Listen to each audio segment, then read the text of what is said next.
Thanks for join Global Tutorial Bernard Simamora, SSI, SIP, SH, MH, MM. Subscribe, like, and share. Selamat mengikuti tutorial sistem kepartaian dan pemilu. Topik ke-15 dari 50 topik. Partai politik di negara-negara maju, bagian kedua. Partai politik di negara maju juga dibahas oleh Alexandra Cole, 2006, dosen California State University, dalam disertasinya yang bertajuk Rightists Parties in Italy, New Politics, New Right, New Party. Menurutnya, bentuk pemerintah Italia yang sekarang dimulai pada tahun 1946. Pada tahun itu, warga Italia memilih untuk mengubah sistem negara dari monarki absolut, yang diperintah oleh seorang raja, menjadi republik yang dipimpin oleh seorang presiden. Konsekuensi dari perubahan tersebut, maka rakyat diberikan haknya untuk memilih 556 anggota Majelis Konstituante untuk membuat konstitusi. Setahun kemudian, konstitusi berhasil diformulasi dan berlaku efektif mulai tanggal 1 Januari tahun 1948. Konstitusi baru Italia menetapkan sistem pemerintahan yang terdiri atas seorang presiden, kabinet yang disebut Dewan Menteri yang dipimpin oleh seorang Perdana Menteri, dan majelis parlemen yang terdiri atas Senat dan Majelis Rendah, Deputi. Pemilihan presiden di Italia berbeda dengan pemilihan presiden di Indonesia di mana presiden di Indonesia dipilih secara langsung, sedangkan di Italia, presiden dipilih oleh parlemen dan sejumlah perwakilan daerah, dulu serupa dengan MPR, untuk masa jabatan 7 tahun. Uniknya, di Italia tidak mengenal wakil presiden. Setelah presiden diangkat dan dilantik, kemudian presiden mempunyai wewenang untuk menunjuk seorang perdana menteri, dari anggota majelis parlemen, yang kelak membentuk dan menjalankan pemerintahan. Lantas apa perbedaan peran antara presiden dan perdana menteri di Italia? Ini penting dijelaskan sebab akan membantu kita untuk memahami pembagian kerja antara keduanya. Presiden dalam sistem pemerintahan di Italia mempunyai kekuasaan untuk membubarkan parlemen dan menggelar pemilihan umum baru. Presiden juga sebagai panglima angkatan bersenjata Italia dan dapat menyatakan perang. Jika presiden berhalangan tetap, maka ketua senat mengambil alih tugasnya.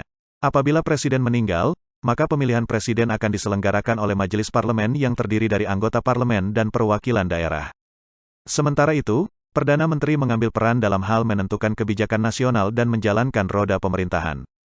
Oleh sebab itulah, anggota kabinet, atau kerap disebut dengan istilah Dewan Kabinet, dipilih oleh Perdana Menteri dan biasanya mereka dipilih dari anggota parlemen dan keberadaannya harus disetujui oleh majelis parlemen. Sementara itu, parlemen terdiri atas majelis rendah, deputi, dan senat, yang keduanya memiliki kekuatan yang sama dalam mengesahkan undang-undang. Majelis rendah terdiri atas 630 anggota dan senat terdiri dari 315 anggota terpilih. Selain itu, sejumlah kecil senator diangkat seumur hidup oleh presiden. Semua mantan presiden juga menjadi anggota senator seumur hidup. Deputi dan senator dipilih melalui pemilihan umum oleh rakyat Italia, baik di dalam maupun di luar negeri, melalui sistem perwakilan proporsional. Dalam sistem ini, persentase kursi yang dimenangkan oleh setiap partai politik didasarkan pada persentase suara yang diterima oleh kandidat partai. Deputi dan senator dipilih untuk masa jabatan 5 tahun. Sistem kepartaian di Italia berbentuk multipartai meskipun ada dua kelompok koalisi partai yang besar yakni 1. Koalisi Partai Konservatif dan 2. Koalisi Partai Liberal. Koalisi ini dibentuk agar mereka memiliki kekuatan yang cukup untuk mengontrol pemerintahan. Dalam pemerintahan koalisi, anggota kabinet berasal dari partai politik yang berbeda. Jika di antara mereka berbeda pendapat, maka mereka bisa menarik dukungan dan membentuk kabinet baru. Jarang diketahui bahwa Italia adalah negara berbentuk kesatuan, dan ini artinya pemerintah nasional memiliki sebagian besar kewenangan atas pemerintah daerahnya. Dalam konteks pemerintahan daerah, Italia terbagi ke dalam unit pemerintahan yang disebut region, daerah. Setiap region dibagi lagi menjadi provinsi, dan setiap provinsi terdiri atas sejumlah komune. Dan setiap region, provinsi, dan komune memiliki lembaga parlemen yang terdiri satu kamar, seperti di Indonesia, disebut konsiglio yang dipilih secara langsung oleh rakyat melalui pemilihan umum. Di sisi lain, lembaga eksekutif disebut Agiunta, pimpinan daerah, yang dipilih secara demokratis dengan masa jabatan 4 tahun. Penjelasan Cole, 2006, tidak berhenti pada hal seperti tertuang di atas, tetapi juga menjelaskan peran partai politik, khususnya partai berhaluan kanan, konservatif, dalam mempengaruhi dasar kebijakan pemerintah. Penjelasannya menarik sebab Cole memaparkan bagaimana partai politik yang berhasil berkuasa akan mempengaruhi kebijakan negara. Meskipun pada dasarnya sistem pemilihan umum relatif sudah ajak di Italia sehingga yang biasa partai politik lakukan adalah mempengaruhi para birokrat di tingkat region, provinsi, dan komune untuk berpihak pada partai penyelenggara negara. Partai politik di Amerika Serikat dibahas secara apik oleh David E. Lewis, 2000, adalah asisten di Universitas Princeton.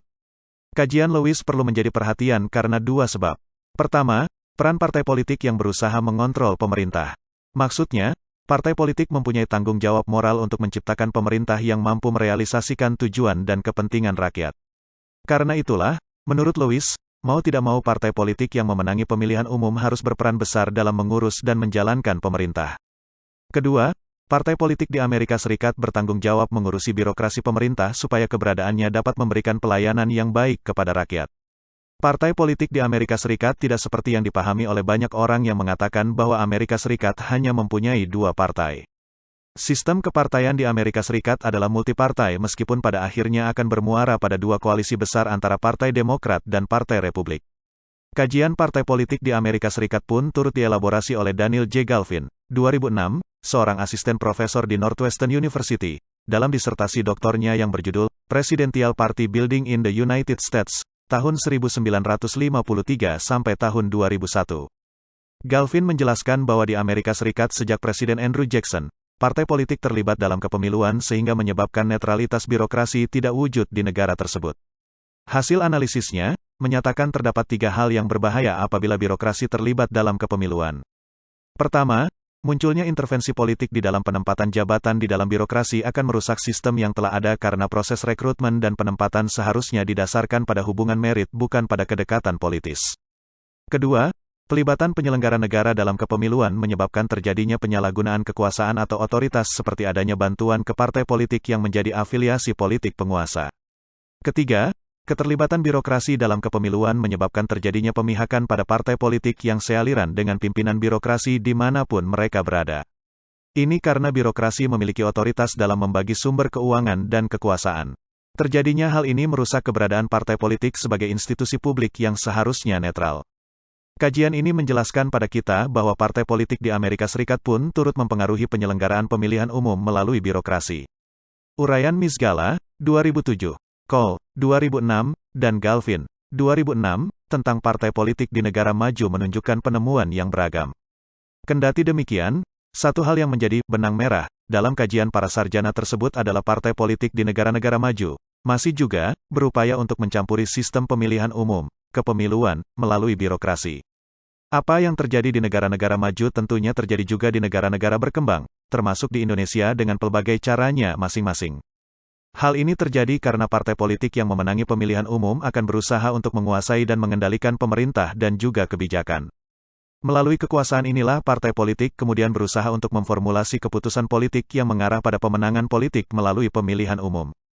Kendati Lewis menyatakan agak berbeda di mana dalam tulisannya ia menyatakan bahwa partai politik di Amerika Serikat berjaya melakukan fungsinya sebagai organisasi politik yang berhasil melakukan rekrutmen politik dan melaksanakan tanggung jawabnya agar birokrasi pemerintah dapat memberikan pelayanan yang baik pada rakyat. Itulah materi tutorial topik ke-15 tutorial sistem kepartaian dan pemilu.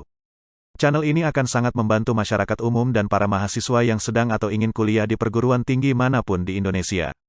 Untuk pemahaman yang lebih baik, putar dan dengarkan video ini berulang-ulang. Subscribe dan like, agar Anda mendapatkan update tutorial lainnya. Bagikan juga link video ini, agar teman lain juga mendapatkan manfaat channel ini.